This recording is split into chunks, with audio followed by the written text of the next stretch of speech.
Bum bum bum bum bum bum bum bum bum bum bum bum. The Peter Dislike Show. Bum bum bum bum bum bum bum. I started collecting coins casually around the time of the state quarters program. State quarters were introduced here in the United States in 1999. I distinctly remember the first time I ever saw a state quarter. My family and I were eating at a Burger King, and when we paid for our meal, got to remember, 1999, we didn't use a credit card at Burger King at the time. We actually paid cash. It's kind of funny now thinking about it. I looked at my change, and my family and I were living in Pennsylvania, and I got a Pennsylvania quarter, and I thought Pennsylvania had decided to issue their own currency. You got to remember, in 1999, the euro had just been introduced, and I thought the states had gone the other direction around. Remember, in 1999, you couldn't just type into a device, hey, what happened to our quarter, and instantly get in it. You certainly couldn't do that at the Burger King restaurant itself, right? You had to wait till you got home, and even then, the answers you got might have been a little bit more obscure than, hey, a state quarters program was just launched, right? So I didn't figure out immediately what was going on until a couple weeks later. I was watching some Home Shopping Network, and they were selling uncirculated state quarters, or maybe they were mint sets or whatever they were. Say, oh, new commemorative quarters, and that's my first touch with collecting coins. I later on graduated to collecting silver coins. What had happened was I had gone to the bank and gotten some obscure coins, $50, $1 coins, and I discovered that some of the $50 that were a little bit older had a different color, and they made a different sound when they hit the table.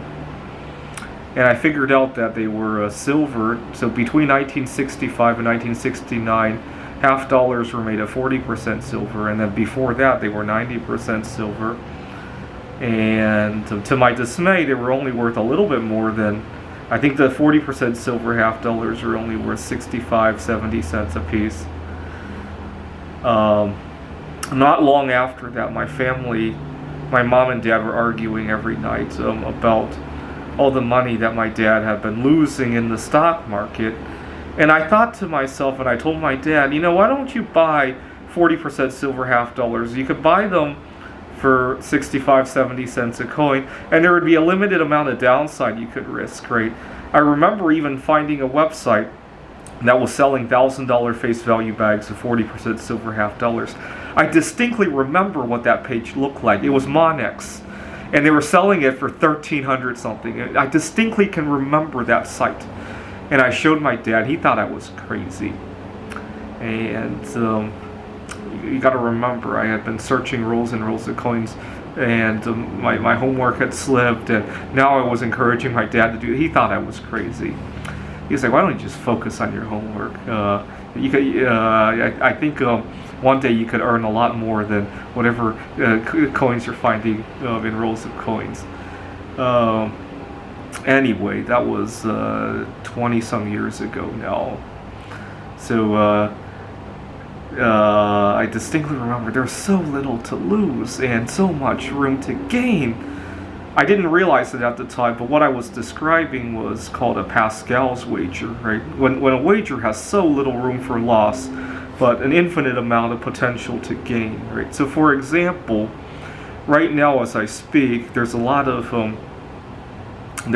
prejudice against, last year Biden had to pass some executive orders on marriage equality, but he left out this big group of marriage, right? He's for same-sex marriage, for all sorts of queers, but he left out this one group. I'll let you figure that out.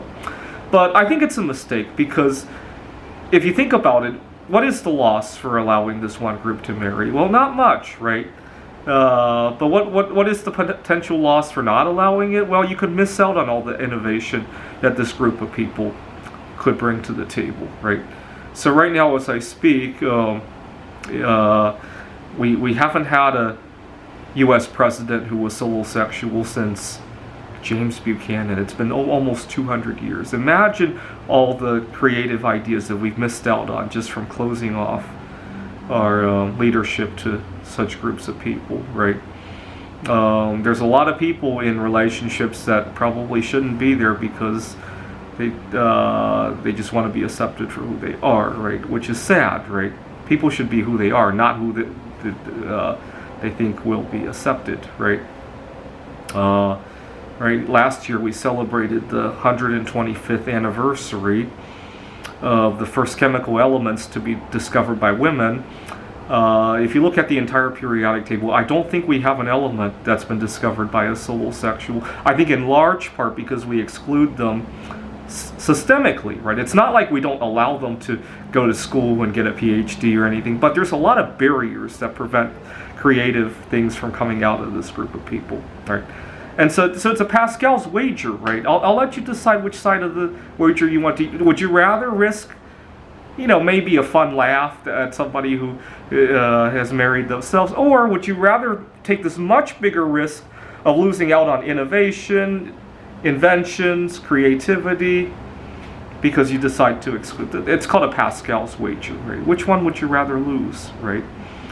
Now, when I was a kid, the junk silver being 3 times face value. We can't go back to that again, but there is one other metal we could go to. So again, it's a Pascal's wager. Right now, bismuth is $5-6 a pound. If I never hit it big with bismuth, I can still make a lot of interesting art and network with people there. And the most I'll lose is, well, not very much, right? I am still making some money on bismuth art and making a lot of friends there. On the other hand, not buying it has an infinite potential of loss, right? So I encourage everyone to at least buy. I think everybody should own at least 1% of their net worth in bismuth, if not more, right? Just because the amount of loss there is just infinitesimal compared to the amount of gain that there is, right? This is the Peter Dislike Show. Bum bum bum bum bum bum bum bum bum bum bum bum. The Peter Dislike Show. Bum bum bum bum bum bum bum.